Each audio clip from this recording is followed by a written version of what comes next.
What's going on, guys? It's fight season MMA, and today I want to make a video talking about the recent massive announcement inside the UFC that Jon Jones says after his fight with Stipe Miocic, he will retire. And this was in an interview at the UFC Las Vegas Sphere this weekend, and I just saw it today.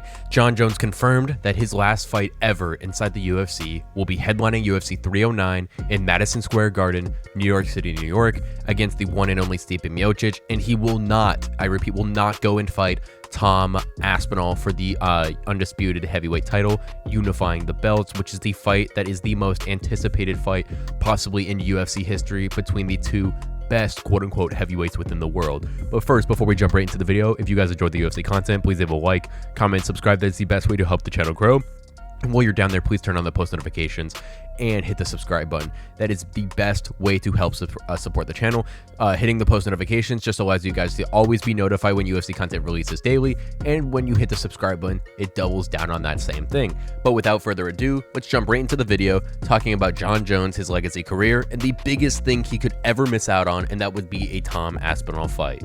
At UFC 306 on Saturday, September 14th, Jon Jones officially announced his retirement at UFC 309. Now, he was in a one-on-one interview with some guy who asked him would the fight with Stipe Miocic of UFC 309 be his last, and Jon Jones was able to confirm that that would be the last time that we would ever see him inside the octagon. Now, Jon Jones said that he was in great shape, he was feeling incredibly lean, he was about 250 pounds getting ready for this fight, and that fight got confirmed that day that Jon Jones would be headlining Madison Square Garden, and the thing that he's always wanted to do in his UFC legacy. Now, he was scheduled to do that last year at UFC 295 against Stipe Miocic, the same fight, but ultimately Jon Jones tore his pectoral muscle and was not able to continue with the fight, ultimately slided in Tom Aspinall versus Sergey Pavlovich for the interim title, and moved up Alex Pereira versus Yuri Prochazka for that undisputed light heavyweight title that was the co-main event of that bout.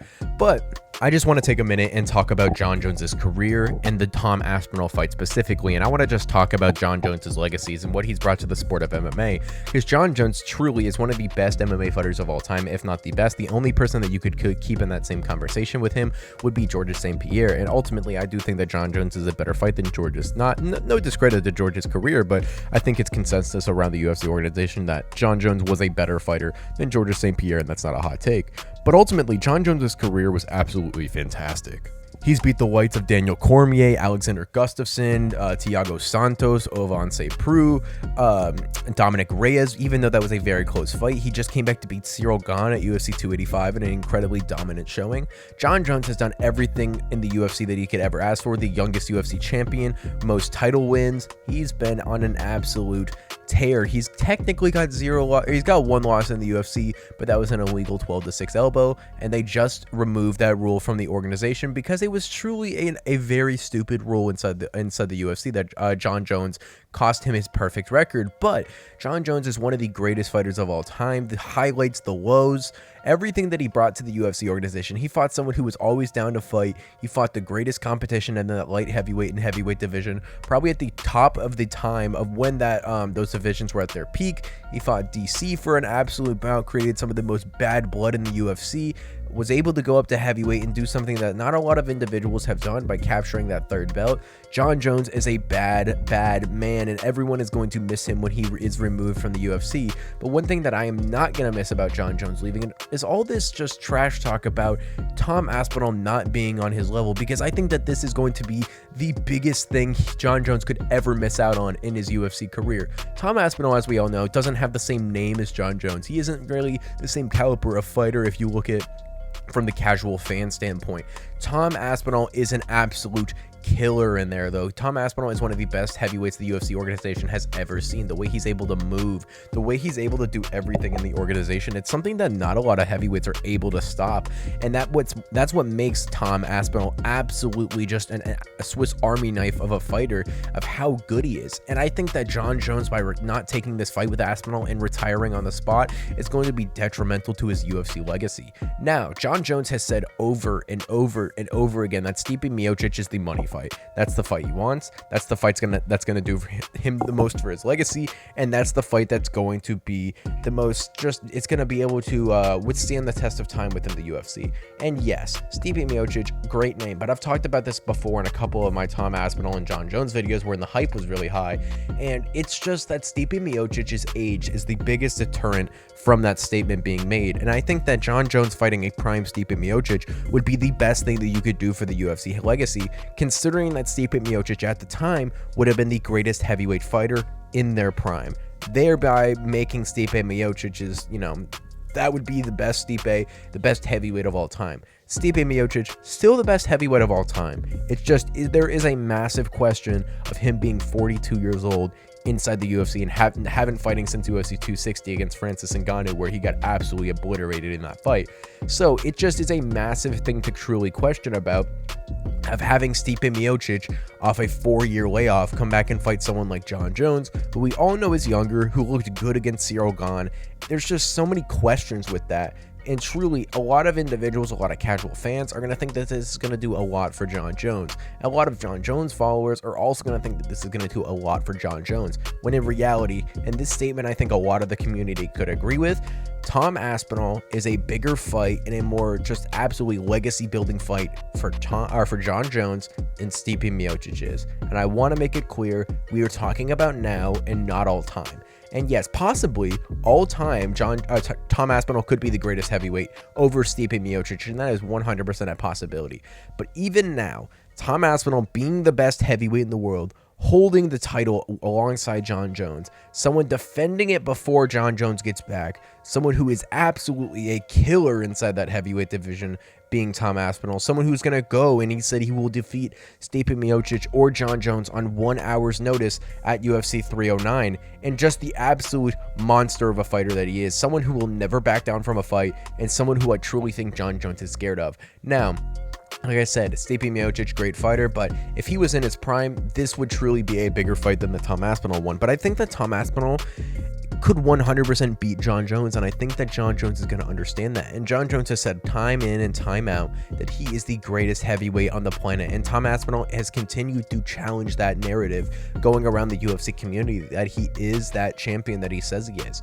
And I think that if Jon Jones was able to step in there with someone like Tom Aspinall, that would not only give him so much respect around the community, but also within the organization itself, of stepping up and beating one of the hardest fighters in the UFC. The only person to beat Tom Aspinall in the UFC was Curtis Blaydes, but that was by freak injury to Tom Aspinall's knee, tearing his MCL 20 seconds into the fight. And then when they rematched, Tom Aspinall knocked him out in 60 seconds. There's just levels to the game, I feel like, and considering that Jon Jones is older, it isn't exactly a fair fight. But the GOAT will do stuff at any time, and any place, anywhere. And that is what Jon Jones truly needs to do with Tom Aspinall, is showing that this old dog still's got tricks. He's the greatest fighter of all time for a reason. He will be able to beat different generations of fighters, and that would 100% cement Jon Jones's legacy as the greatest fighter of all time. Now, Ciryl Gane, on the other hand, great fighter, just doesn't have the grappling defense that someone like Tom Aspinall or Stipe Miocic has. Now, Stipe's grappling defense could be awful. We don't know. We haven't seen him fight in so long. We've seen Stipe's health deteriorating, quote unquote, just him walking with a cane. There's been so many different things that have impacted our perception of Stipe Miocic for this long layoff that he's had outside the UFC. But truly, I think that Jon Jones' decision to sit out with a Tom Aspinall fight and retire after UFC 309 is going to be one of the biggest losses in UFC history for the company, but one of the biggest regrets that Jon Jones is ever going to have in his career, considering that Tom Aspinall right now is the greatest heavyweight on the planet, and there's no one who can convince me otherwise. He is the true heavyweight champion. And yes, Jon Jones is the greatest MMA fighter on the planet, all time in the UFC organization. Now, that is all time. You go to a basketball reference or it's a football reference. If we talk about NFL football, Patrick Mahomes versus Tom Brady. Tom Brady's the GOAT. Patrick Mahomes is better right now. Tom Aspinall would beat Patrick Mahomes. Tom Brady would be Jon Jones. I truly think that Jon Jones would lose a fight to Tom Aspinall in very dominant fashion, and I think that if Jon Jones was able to beat Aspinall, that would be the cherry on top of the greatest cemented legacy in the UFC organization by far. And even though Jon Jones is retiring, That's why I feel like that fight with Tom Aspinall should happen. We should definitely enjoy Jon Jones' last fight against Stipe Miocic. Just cherish the amazing career that Jon Jones was able to produce. But definitely one of the biggest letdowns in UFC history if he does not fight Tom Aspinall prior to retiring. Thank you guys so much for watching this episode of Fight Season MMA, and please let me know what you think down below in the comment section about Jon Jones and what your favorite Jon Jones moment was inside the UFC. Jon Jones has had some absolutely incredible wars, namely the Alexander Gustafsson fight 1, the DC fight 1, the Dominic Reyes fight, and some amazing performances, especially against DC the second time and Cyril Gane the time. Jon Jones, in my opinion, is easily the greatest UFC fighter of all time, no doubt in my mind. But I do think that it would be an absolute detriment to his career if he didn't unify the belt with Tom Aspinall to show that his legacy spans cross generations. And yes, I understand he did that with Cyril Gane, but the caliber of fighter of Cyril Gane and Tom Aspinall is truly is incredibly a wide margin, considering that Tom Aspinall is the UFC interim heavyweight champion now. He knocked Sergey Pavlovich out in 1 minute and 7 seconds and knocked out Blades in 1 minute flat. I do think that Jon Jones versus Tom Aspinall is going to be one of the biggest detriments and losses in UFC history if this fight doesn't happen, but I do think that Jon Jones' legacy is still already one of the best inside the UFC organization. If you guys enjoy the UFC content, please leave a like, comment, and subscribe. This is the best way to help support the channel, and while you're down there, please turn on the post notifications just so you guys don't miss a video whenever they release every single day. Thank you guys so much for watching this episode of Fight Season MMA, and I will catch you guys very soon with more UFC content and news.